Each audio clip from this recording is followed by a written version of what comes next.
જય શ્રી કૃષ્ણ, જય શ્રી વલ્લભ. આજના રાધે કૃષ્ણ સત્સંગમાં શ્રી આચાર્યજી મહાપ્રભુજીના સેવક, પશ્ચિમના રહેવાસી, નરોડાના વાસી ગોપાલદાસ ક્ષત્રિયની વાર્તાનો પ્રસંગ કરીશું. પણ તે પહેલાં આપ રાધે કૃષ્ણ સત્સંગમાં જોડાવા માંગતા હોય તો લાઈક કરજો, શેર કરજો અને સબસ્ક્રાઈબ કરજો, જેથી આવતા નવા તમામ પ્રસંગો આપણા સુધી પહોંચી શકે. લીલામાં ગોપાલદાસ શ્રી નંદરાયજીના ખવાસ. નામ તેનું હતું જશવંત. શ્રી નંદરાયજીને જ્યારે વરુણ પકડી ગયા તે દિવસે જશવંત શ્રી નંદરાયજીને ઘાટ પર બેસી પોતાના કામ માટે પોતાના ઘરે ગયો.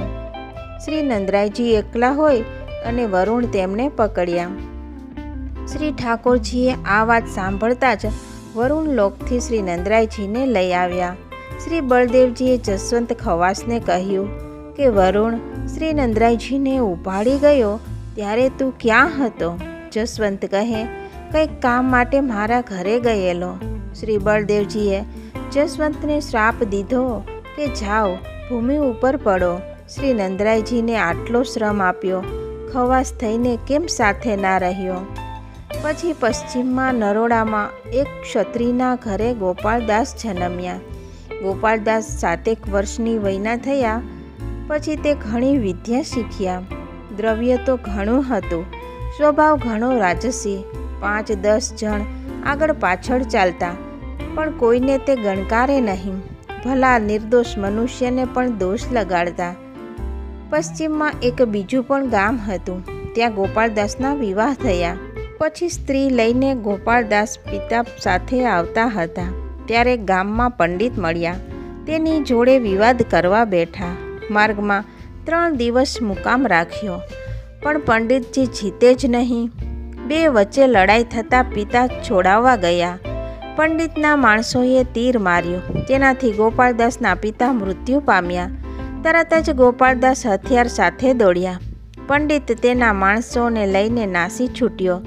ગોપાલદાસ પંડિતને ઘણો શોધ્યો પણ મળ્યો નહીં, એટલે પિતાના સંસ્કાર કરીને તે ઘરે આવ્યા. પછી ગોપાલદાસ શ્રી દ્વારિકા શ્રી રણછોડરાયજીના દર્શને ચાલ્યા.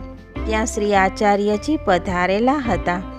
ગોપાલદાસને ત્યાં જાણ્યું કે શ્રી આચાર્યજી મહાપ્રભુજી મહાપંડિત છે અને માયાવાદનું ખંડન કર્યું છે. તેથી ગોપાલદાસ શ્રી આચાર્યજી જોડે વાદ કરવા લાગ્યા.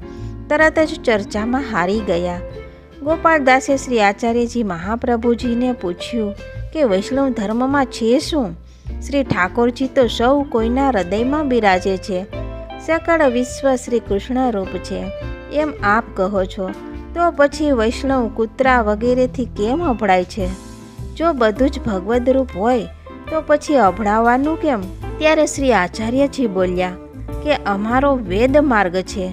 વેદ શાસ્ત્ર કહે છે કે જગત ભગવદરૂપ અને હીન પ્રાણીથી અભળાઈ જાય, બધા પર દયા કરવી જોઈએ. એ કહ્યું તે વેદ રીતિ, અને તું નિર્ગુણ વ્યાપક કહે છે. સંસાર સમસ્ત બ્રહ્મરૂપ છે, તો તું સર્વમાં દોષ બુદ્ધિ રાખીને તેની નિંદા શાને કરે છે? કપડાં કેમ પહેરે છે? બ્રહ્મને તો કશું જ કરવાનું નથી, સાક્ષીવત થઈ રહે. તું જ વિચાર કર કે એ પ્રકાર સાંભળીને ગોપાલદાસને જ્ઞાન લાથ્યું. ગોપાલદાસ કહે, હવે તો હું આપને શરણે છું. મારા તમામ જન્મ કુટિલતા કરવામાં જ ગયા, તો હવે મને આપ શરણે લઈને કૃત્ય કરો પ્રભુ.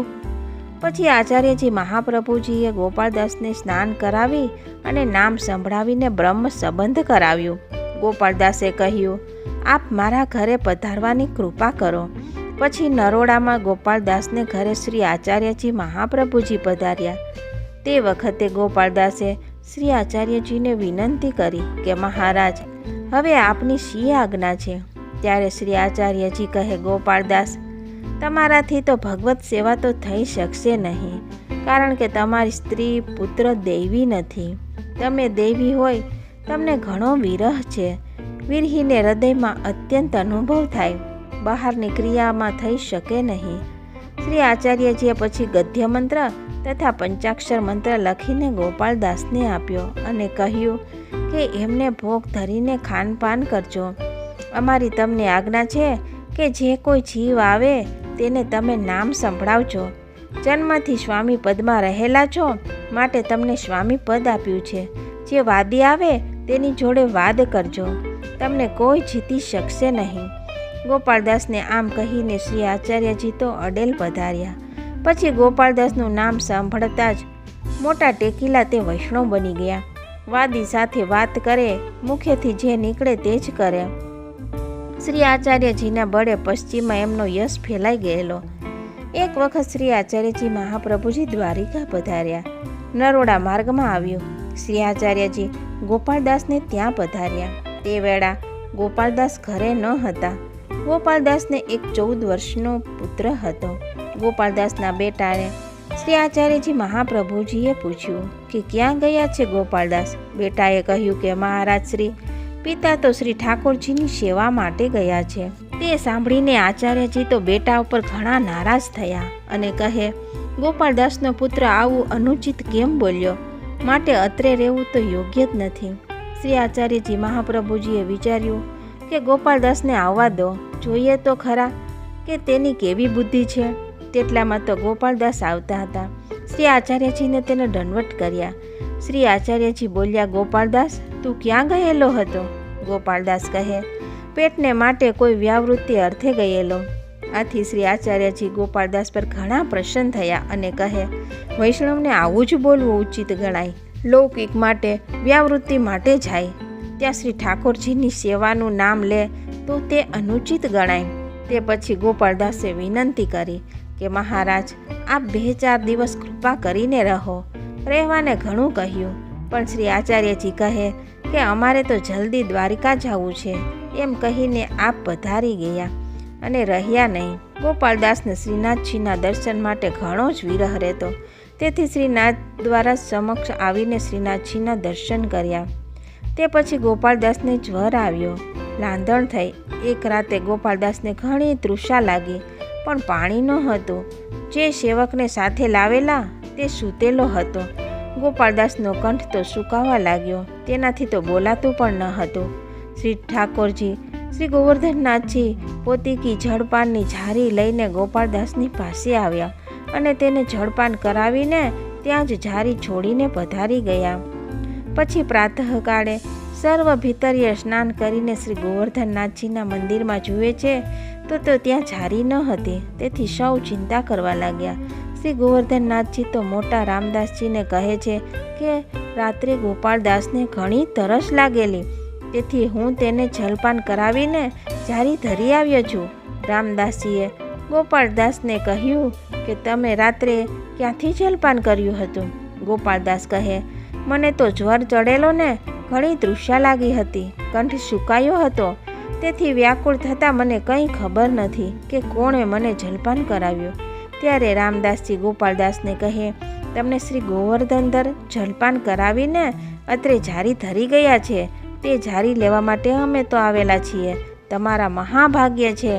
ગોપાળદાસે કહ્યું કે મારે માટે શ્રી પ્રભુએ આટલો બધો પરિશ્રમ પડ્યો.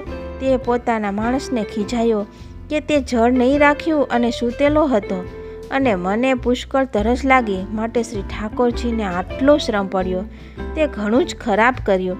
પછી રામદાસજીએ ગોપાળદાસના મનનું સમાધાન કરીને ઝારી લઈને મંદિરમાં આવ્યા. પછી ગોપાળદાસ સાજા થઈ ગયા ત્યારે શ્રીનાથજીના દર્શન કરીને સ્વગૃહે આવ્યા. પરંતુ તેને શ્રી ગોવર્ધનધરનો વિરહ 8 પ્રહર રહેતો હતો. વળી એક વખત શ્રી ગુસાઈજી દ્વારિકા શ્રી રણછોડરાયજીના દર્શને પધારેલા. ત્યારે વાટમાં નરોડા આવ્યા. ગામની બહાર મુકામ કર્યો હતો. પછી નીકળવાના સમયે ગોપાળદાસ 2 જણની સાથે દર્શને આવ્યા. દર્શન કર્યા પછી બંને જણ ગોપાળદાસને કહે કે અમને શ્રી ગુસાઈજી પાસે નામ અપાવો ને. ગોપાળદાસ કહે, અમે પણ નામ આપીએ છીએ, તમે મારે ઘરે આવજો, અમે તમને નામ સંભળાવીશું. ત્યારે બંને જણે 3 વાર કહ્યું. પછી શ્રી ગુસાઈજીને કહ્યું કે અમારી ઈચ્છા છે કે આપ જ અમને નામ સંભળાવો. શ્રી ગુસાઈજીએ તે બેઉને નામ સંભળાવ્યું અને કૃતાર્થ કર્યા. પછી શ્રી ગુસાઈજીએ ગોપાળદાસને કહ્યું કે શ્રી આચાર્યજી મહાપ્રભુએ તમને અંગીકાર કરેલા છે તે તો દ્રઢ છે. પ્રભુજી તમને કદાપી નહીં છોડે. તમે જેટલા સેવકોને નામ સંભળાવીને કરેલા છે તે બધા અમારા થાય નહીં. પૃષ્ટિમાર્ગીય બહિર્મુખ રહી ગયા તે પૃષ્ટિમાર્ગીય ભ્રષ્ટ થયા. શ્રી ગુસાઈજી તેમને ગંગોજ કહેતા. ગોપાળદાસ સદા વિરહ અવસ્થામાં નિમગ્ન રહેતા. તો એમની વાર્તા આપણે ક્યાં સુધી કહીએ? તો આ સાથે જ આપણે આજના વાર્તા પ્રસંગને અહીં વિરામ આપીશું. ફરીથી મળીશું નવા પ્રસંગ સાથે. જય શ્રી કૃષ્ણ, જય શ્રી વલ્લભ.